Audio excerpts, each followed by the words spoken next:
Good day, everyone. I am your reporter, April Joy Pereira, and my topic is Socio-Emotional Disabilities. Before we start, let us look at this illustration.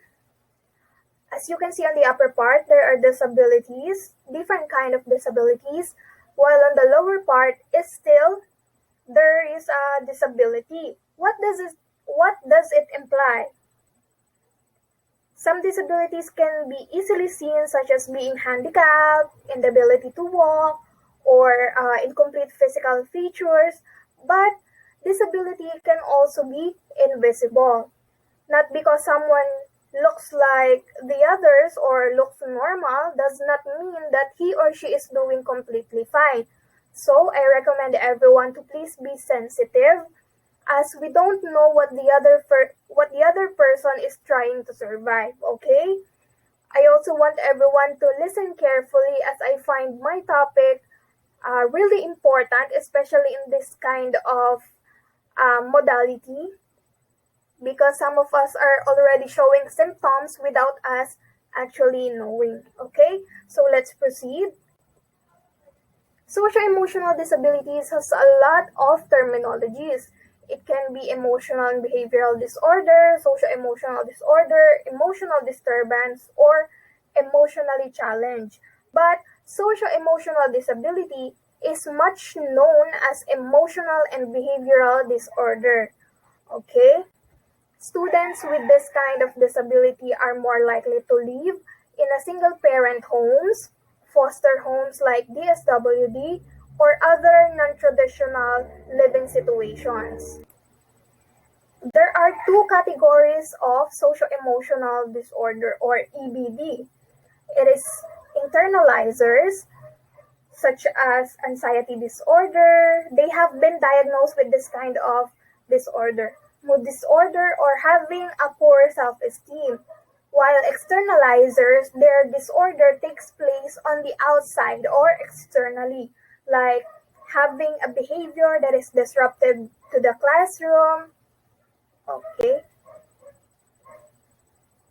According to Individuals with Disabilities Education Act, children with emotional and behavioral disorders exhibit one or more of these 5 characteristics.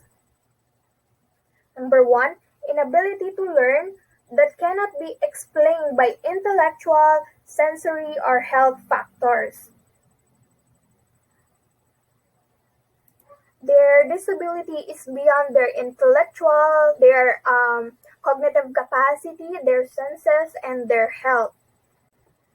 Characteristic number 2, an inability to build or maintain satisfactory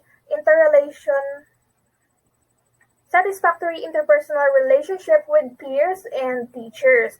That's why it is called socio-emotional disability. Third, inappropriate types of behavior or feelings under normal circumstances. For example, you were having a Christmas party with your students, then the other person or the other kid is just at the corner, isolating himself, withdrawing, or for example, the other kid is throwing tantrums when everyone is expected to be happy, to enjoy. So that is a characteristic of socio-emotional disorder. So you as a teacher should take note and observe. A general pervasive mood of unhappiness or depression.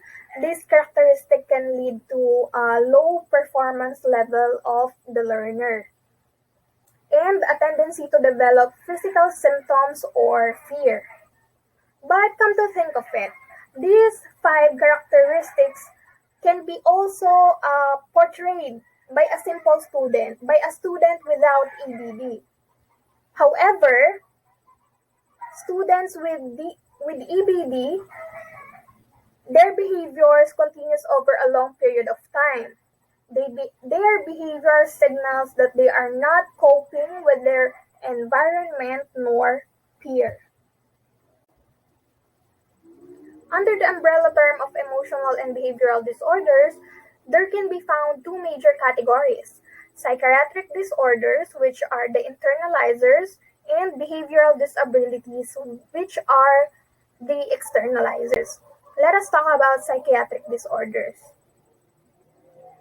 To define psychiatric disorder are mental, behavioral, or perceptual patterns or anomalies which impair daily functioning and cause distress. Some of the most common examples of psychiatric disorders are the following. Anxiety disorder. We all experience anxiety from time to time, right? But for many people, especially children, it can be excessive, persistent, seemingly uncontrollable, and overwhelming. An emotional or an irrational fear, rather, of everyday situations may be involved. In 2019, 25% of teens, or 1 out of 14 agers, ages 13 to 18 years old, have an anxiety disorders. Symptoms can be as simple as not going to school, refusing to go to school, or fearing taking up an exam. Sometimes their negative thoughts prepare them for the worst case scenario, no matter how impossible it is to happen. We also have bipolar disorder or manic depressive disorder. Do you remember the movie Through Night and Day? There is a couple there, right? And the girl started to switching moods. At a split second, she'll be happy, then the other second, she'll be crying without a valid reason. That is an example of bipolar disorder. Their moods can be extremely high and extremely low. They can feel very happy, very energized, and they can also feel sad and hopeless. Eating disorder is also under psychiatric disorder. These are extreme behaviors in eating. Two of the most common eating disorder are anorexia nervosa, which is characterized as self-starvation, as you can see on the right picture. The girl is actually thin in real life, but she sees herself as a fat lady, so she is practicing self-starvation. Another one is bulimia nervosa on the left picture. It involves binge eating or eating too much, but they practice self-induced vomiting or purging. Okay, so after they eat a lot, they practice vomiting. Uh, at a news that I've watched, the person is practicing bulimia nervosa by poking his tonsil by a toothbrush. Okay, this kind of disorder can be life-threatening.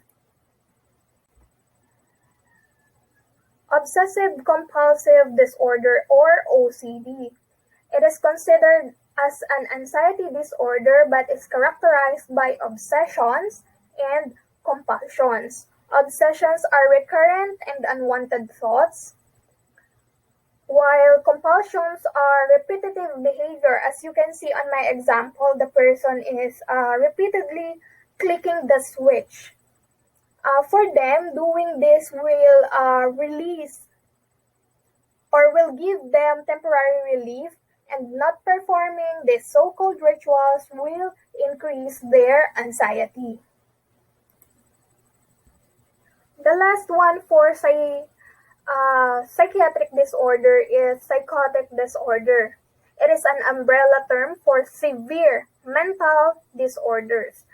Two main symptoms are delusions and hallucinations. When we say delusions, these are false beliefs. For example, you believe that someone wants to kill you or someone is plotting against you, while hallucinations are false perceptions like hearing, seeing, and feeling something that is not actually there, or only you has the access to it. I read an article last week, but I forgot the exact details. To sum it up, someone was diagnosed with schizophrenia. It is under this disorder. He committed suicide by stabbing his forehead with a knife, hoping for the voices to stop. It is actually very disturbing to see. We may not hear a lot about this kind of disorder, but it is actually happening. The second category is behavioral disabilities. This is where externalizers belong. They engage in a conduct that is disruptive to the classroom functioning. The first category is oppositional defiant disorder or ODD. It is extreme noncompliance, negativity, and unwillingness to cooperate or follow directions. They are not harmful actually, but they extremely isolate, or they do not want to cooperate at all. They refuse to cooperate. While the second category is more severe. Conduct disorder, which is characterized by aggression, violence, and harm to himself or others. The most serious actions they can do is to include themselves in fight, to cause harm to their classmates. They can also abuse animals with this kind of disorder. With all the disorders that I've mentioned, this can be challenging for you as a teacher. How can we handle students with disabilities that are naked to the eye, that you cannot see in one looking? How will you help them? What effective teaching strategies are we going to use to help EBD kids work well in an inclusive classroom?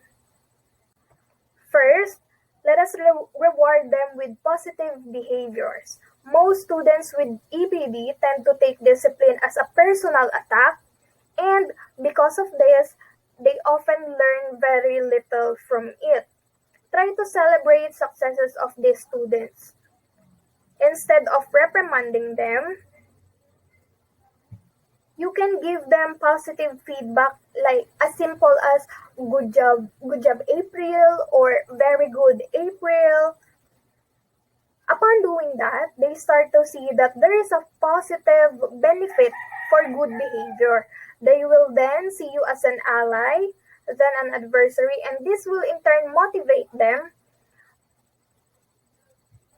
to behave and do well in classroom. Let us also allow mini breaks. Even a normal kid like you cannot focus for a long period of time. What more to a student with EBD? Instead of reprimanding the students for their lapses, build in short rest periods, or mini breaks into a school day. Allow stretching time, or let them stand for a little, move a little. Let them get out of their seat. It will also be good for you too. Use motivational strategies. This one is related to the first strategy. Other give incentives for academic successes. It can also be by putting outstanding student of the month, the picture of the learner at the corner, posting their best works on your bulletin board. Let us also not forget the importance of support families. If there are any person on earth that should accept them, understand their situation, it should be their family. We teachers are just here to support and to educate. Aside from us, help is also available from psychiatrists, psychologists, and mental health professionals. That would be our topic for today, socio-emotional disorder, or much commonly known as EBD, or emotional and behavioral disorder, its characteristics, categories, classifications, and teaching strategies we can use for the learners who have this disorder. Please be mindful that not every student or every student can learn, not just on the same day or in the same way. Same goes with the saying, not one size fits it all. Teaching will not be easy. It will be challenging for everyone. But remember to don't give up, because because your influence would mean a world of difference to these students who are struggling with an incredibly difficult situation. Be the teacher you want to have when you were younger. I hope you learned something from today. Thank you for listening.